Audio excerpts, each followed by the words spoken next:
Blow up, you know what I'm saying? Blow up, real nigga, man. Fuck Call that blow up, nigga. You fuck call that blow up. Don't fuck with me. Hey. From the Sunshine State where it gets real hot, and I ain't talking about the weather, I'm talking about the cops. The police pull me over, I ain't saying shit. Loyalty, respect, I got it tattooed on my hands, bitch. Day and night hustling, money never sleeps. I'ma go and get the 50, cause a nigga gotta eat. And about mine, no, I rip the tatted and give it forgiveness. Kicked out the dough for the shimmy. You know I've been with the business, I ain't been out in a minute. Been busy working, I'm getting it pink in my cup, and I'm sipping drugs influence how I'm living.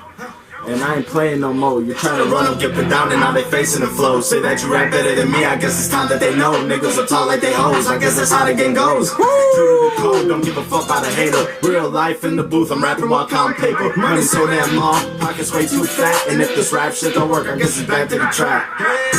Double up the stack, watch the money flip. Double up the stack, watch the money flip. Throw money in there, watch the bitch strip. Throw money in there, watch the blue tricks. This is my dog Tatted. You already know.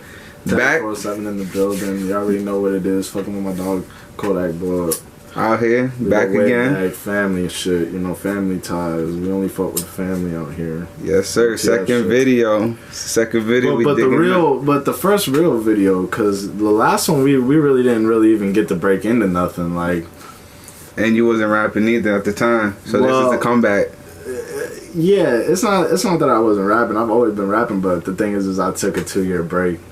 You know what I'm saying? I took a 2-year break. I had to get right. But there was a lot of different shit going on in the industry, but we'll talk about that in a minute. Word. So let's unfold some things, man. Let's start. So, like, what made you take that break, bro? Alright, so what made me take the break is, one, it wasn't even the music or anything like that, but I was doing... Everybody that knows me knows I got a real hustle, you know what I'm saying? Like, I really do work, you know what I'm saying? I got a 9 to 5, but I've always been a grinder, hustling. It doesn't matter what you do. 1 hustle, 2 hustles, your hustle, you make money. So that's what I got to do. That's my main focus. In life, making money is your #1 main focus. I was doing a lot of showcases, 2017, 2018, you know what I'm saying? I probably got like 25 showcases from Orlando to Tampa to Daytona Beach, like... all kind of shit with a promoter named G Live, RP to G Live, he passed on. So I started doing shows, and really, honestly, when I started making music, I really didn't even make it with the intention to, like, do anything with it.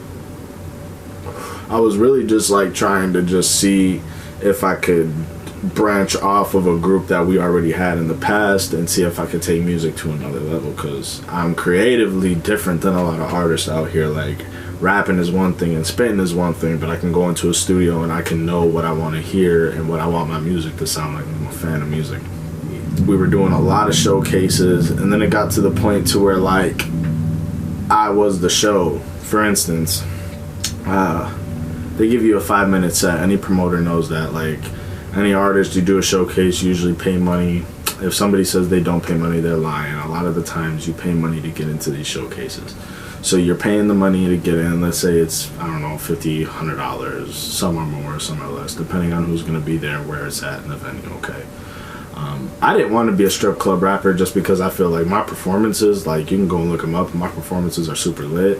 And I feel like when you get into performing in strip clubs, they're not there to watch you perform, they're there to watch the strippers. You know what I'm saying? Like, they're there to watch the dancers. They're not there to, like, watch you. I'd rather pay a DJ to play my music and not perform than to perform at a strip club. And I know my potential, you know, and my worth. So then it got to the point where we started doing the showcases, and it started in the strip clubs, and then it got to go into, like, places like Bombshell, Firestone, like Venue 578. I did 2 shows there back to back that night. It started to get like that. So now it got to the point where I felt like I should have been making money off doing something like this, you know. Well, not necessarily making money, because, like, I was making money off selling tickets, because any artist knows how selling tickets go. Like, if you've actually done a showcase, you would know, like, selling tickets, you obviously get it for a price and you sell it for a different price, and then you keep that back end, obviously. But it got to the point where, like, I was bringing 50 people, 100 people to a place that only holds, like, 50 as a capacity. Uncle Lou's, I'll drop a name. I don't give a fuck. You feel me? I'll say what it is. And then it got to the point where they were like, "Oh, your music is too rowdy. We can't let you start performing here." had a lot of janky promoter shit going on to where they didn't want to pay the back end, and I was already bringing 50 people, 25 people, you know, to a show. Like, I should be getting something, you know what I'm saying, off rip, you know, like, at least not having to pay. Yeah. Most times when you're dealing with promoters and people in the club, there's always like a loophole or what they're trying to get out of, you know, your pockets. And when they do bring in half the crowd that's inside the bar or wherever the event is being played, you know, let's be for real now. They deserve half the what's really going on, especially like you said, you had your thing. Everybody in life deserves something, and nothing in life is free. Exactly. And this shit, I've invested so much money. Like, I dropped the tape, and even to produce my tape, like, I had people at SFA like talking Too Far Gone. Yeah. Oh yeah, let's talk about that, man. Yeah, when I dropped that tape, it was unexpected, and when I did the first song, it was like, wow. Like, yeah, cause bro, it had spins on it, man. I was looking it up. No Hook had spins. Too Far had spins. How It's Feeling had spins, bro. It's got spins, bro. All right. It's been out for like a while, and I could still probably go to a showcase, perform my fucking set. No, definitely. We was still be live. We was jamming earlier, bro. Before we started, I had a track with Metro Boomin that I lost. Yeah, talk about that. Talk about that, man. Well, I got a track from Metro, and I did a song, and I fuck around and I lost it because I was sitting on it for too long. I was trying to market it the right way, and I didn't get a chance to get it put out. But I had a lot of shady people around me. I was letting a lot of like different management control what I was doing, and I should have been in control of my own brand instead of relying on others to put their input on certain things. You talking about in the process of making this mixtape, or in the process of having a team around me? Okay. Yeah, because I had a team around me. I had a team that ran my social media. I had a photographer that followed me all the time. I had an exclusive engineer. So I was paying the money for all of these things. Yeah.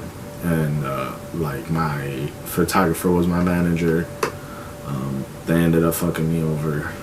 And that's pretty much what got me out of doing what I was doing. I've seen a lot of just shady shit going on. Like, when somebody knows you have a talent and there's other talents out there that are like, okay, let's say we do a showcase and you, Kodak, blow up, you're the headliner of that show. Like, you're headlining that showcase. Like, your face is on the flyer, your name is on it, right?